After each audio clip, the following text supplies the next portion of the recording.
xisbiga mucaaradka ah ee wadani Xirsi Cali Xaaji Xasan oo la hadlay telefishinka CBA waxa uu ka hadlay dilalka muddooyinka u dambeeyay ka dhacay magaalada Laascaanood ee xarunta gobolka Sool iyo sidoo kale rabshadaha ka dhashay banaanbaxyo tan iyo shalay ka socday magaaladaasi gudoomiyaha Xirsi waxa uu eedo xooggan u jeediyay sidoo kale xukuumadda madaxweyne Biixi waxaan kelmaddan maanta ugu talagalay inaan ka hadlo arrinta ka taagan Laascaanood dadka shacabka ah ee ku dhintay lagu laayay ninkii ahaa Cabdifataax Xadraawi ee lagu dilay horteed oo ahaa madaxda xisbiga kamid ahaa shakhsi aad u qiimo badan ahaa dhammaantood dadka ku dhintay ama ku waxyeeloobay ilaahay subxaanahu wa ta'aala waxaan weydiinay intii dhimatay inuu naxariisto inta dhaawacana ilaahay waxaan weydiinayaa inuu sahlo oo caafimaad siiyo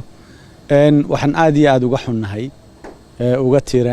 uga tiraanyada la qaybsanaynaa dadka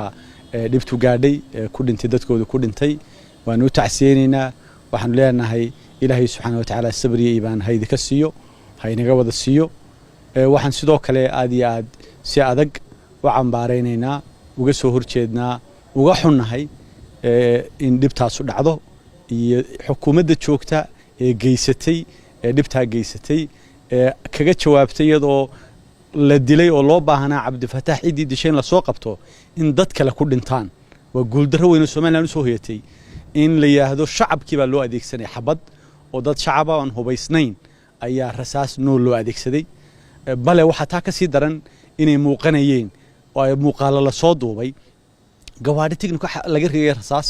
dad shacabina meesha jooga marka arrintaas uu runtii foolxuma aad u weyn weeye waxad gudub bini aadanimo waa wax islaamnimada ku xun waa wax dhaqankii dawladnimo ku xun waa waxaanu aad iyo aad uga soo horjeedno waxaanu leenahay dawladdu arrintaa ha baadho laga yani haday tahay dawladda heerarkeeda kala duwan dhammaan ha baadhaan annaguna xisbi ahaan ka aamusnaan mayno wixii qaldan waa waxaanu u jiro waa waxaanu doonayno inaanu sheegno waxaanu leenahay aad iyo aad baan uga soo horjeednaa arrintaasuna waa foolxumo weyn iyo dhaawac gaadhay qarannimadii Soomaaliland dhaqsana waxaanu doonaynaa in jawaab laga bixiyo oo dadkii dhibta geystay iyo dadkii loo geystayba dadkii geystana la sheego dhibta si abta loo geystana la sheego sidoo kalena dadkii dhibta loo geystay haday tahay tacsiye haday tahay wixii kale mudan yihiin waxa weeye ay xukuumaddu kaga jawaabto gudoomiyaha waxa la soconaa in xaaladda Laascaanood iyo dilalka soo noqnoqdeen xisbiga mucaaradka ah wadana dadtiin halka maxaa aragtaan halka waxaan aragnaa foolxumo weyn bay Soomaaliland ku tahay 100 qof in ka badan lagu dilay Laascaanood oo aan dad يعني loo qaban oo loo haynin way jireen marar la qabtay marar wax laga qabtay way jireen laakiinse waxaan u aragnaa xalka amaankii waa inay sugto dawladdu waa inay sugto dawladdu amaanka iyada ka masuula iyada damaanad qaaday dadka shacabkay waxay leeyihiin in la sugo amaankoodii dadkii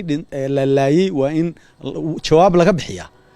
waana foolxumo weyn oo Soomaaliland jiritaankeeda dawladnimadeeda saaran mar hore mar dambaba marka runtii waxaan arrintaas u aragnaa in arrintaas yani dayac badan ka jiro dayac badan hadalka lama gudub fadhiisto dawladda Soomaaliland mar hore iyo mar dambaba dayac inuu jiro baan arkaa waxaan leenahay hadii Ilaahay subxaanahu wa ta'aala nagu guuleeyo waan nimaadno xilkana wadani si weyn baan wax uga qaban doonaa waxaananu ballan qaadaynaa inay joogsato arrintaas oo meesha ka baxdo ama waa inay dawladdu meesha ka baxdo ama in arrinta dhacdadu meesha ka baxdo maxaa ka dhaxeeya waa inuu qofka mas'uulka tilmaamo inuu ku guuldariso qaban kari waayay oo waxba ka qaban kari waayay haddii waxba ka qaban kari waayay Ibrahim Chokar CBA TV Hargeysa